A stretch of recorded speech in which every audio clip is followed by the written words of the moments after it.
We are most alive, we have the most energy, we are most intimate with our best selves when we're progressing towards our mighty mission. I think what's happened on the planet right now is there's been a great seduction and a great brainwashing. When we are kids, we want to be astronauts. We want to do all our dreams. And we're full of curiosity, and we're loving. And we're passionate, and we're strong. We're not afraid to be ourselves. But as we leave the perfection of childhood, the hypnosis and the brainwashing begin. Be reasonable. So that's our nature, that our parents give us limitation based on their limited psychology. And don't sing too loudly, don't dream too big, don't be too passionate. As we've left who we truly are, we've contracted. And now it's all about staying safe in the world versus going out there and letting our brilliance, our primal genius shine. And a lot of people just have stuffed that pain of disappointment and their doubt really deep inside. And they just are addicted to distraction and escapes because they don't want to deal with the potential that they've denied. What's the most important key to success? I think it's hunger. It's not getting satisfied. A hunger that doesn't go, a hunger to learn, a hunger to grow, a hunger to serve, a hunger to give, a hunger to create breakthroughs. Most people are hungry until they make a certain amount of money and then they get comfortable. And there's nothing wrong with that, but it's not about the money. It's not about the business. It's about your growth. Because every one of us either grows or dies. People ask me all the time, what does it take to be happy? I say one word, progress. Progress equals happiness, because achieving a goal feels good for how long? A week, a month, 3 months? And then there needs to be something else. And the reason for something else is because you gotta grow. I want to find more. All I can. And in that sack of you have to dive in that to find more. Because if you're not willing to go in there and face yourself, I can find anything. You can live right here on surface, man, right here on surface. So if there is an ending to this world and there is somewhere to go and there's a judgment, you're gonna get there and you might see a chart. And that chart might tell you who you should have been. And now you get the rest of your life to think about that. Now I could live a much better life. I just would have just suffered a little bit more. Success is not gonna show up at your front door and knock on it and say, here I am. It's not coming to look for you. In fact, success is not thinking about you. Success is already doing its job. You got to be willing to do your job.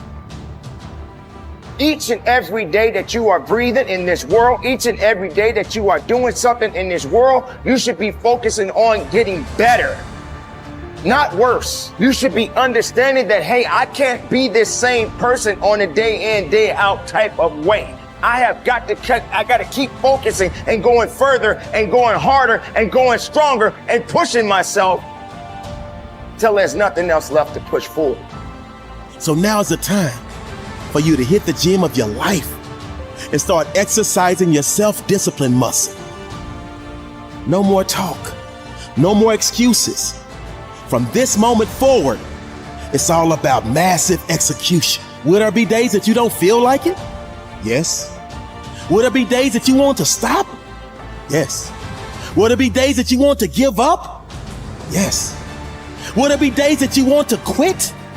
Yes. Listen to me. Quitting is never an option. We've all bought into a lie. We've bought into a lie that confidence is belief in self. And so when you're in a situation which is normal, where you don't believe in yourself, you're like, oh my God, I have no confidence. The truth is, and I want you to walk out of here with a new definition of confidence. Confidence is the willingness to try. Because when you try and you take action, what happens, and what's happened for France, is that when she sees herself taking action, what happens is she sees herself being the kind of person that takes action. So she has evidence that she can rely on herself. And that action is what builds confidence. It doesn't start with belief. The real way for most of us is not to wait to believe, but to push ourselves to act. And through the action, you will build the belief. We're built to walk uphill. And when you reach the pinnacle of the hill, you want to stop and appreciate the vision. But the next thing you want is a higher hill in the distance, because it's the uphill climb that it's from the uphill climb that we derive our value. And I mean this technically. So almost all the positive emotion we feel, especially the emotion that fills us with enthusiasm, and that's to be filled with the Spirit of God, by the way, because that's what enthusiasm means. That's experienced in relationship to a goal. And so in some sense, and this is part of the religious enterprise, you want a goal that you can never attain, right? So you can always move closer to the goal that recedes as you move towards it. You think, well, that's frustrating. It's like Sisyphus pushing the rock uphill. But it's not, because as you pursue that goal, you put yourself together and your life does get better and richer and more abundant. And that's why the highest levels of virtue and goal are in some sense transcendent. You want them to be above everything you're doing so you can continually move towards something that's more sublime and better. That's what you are. You're here to live, not to sleep. I didn't study, I didn't study a book. I literally put myself in a fire repeatedly like a sword. You put a sword in the fire repeatedly and repeatedly. If you keep on doing that, you're going to get a nice sword. And then you keep on beating it. You got to beat the shit out. And that's what I am. Yeah. I became that, but I said, okay, we can't quit. We got to figure out why you are this. Why are you this, man? What is wrong with you? What's going on here? So I kept on putting the sword back in the daggone fire, and I just beat it harder, and I beat it harder. Before I knew it, I started realizing, all right, man, the brain is starting to get hard. The brain is starting to get hard. I'm no longer a theorist. I'm now a practitioner. I put it in hell. I dissected it while it's in hell, because you can't dissect anything in a normal environment. You can't dissect anything in 72-degree weather. You must put it in the freezer and freeze the fuck out of it. And then you dissect it. Dissect it when it's miserable. Dissect the brain when all it's thinking about is, I need to get out of here, man. I want to get out of the fucking freezer. Open the door. And you said, nah, 5 more seconds, man. 5 more seconds in the freezer. And that's when you start to pick that brain apart. And that's what all this stuff did to me. I kept on putting myself back into the freezer or the fire and beating the out of myself, mentally and physically. Before I knew it, this is what happened.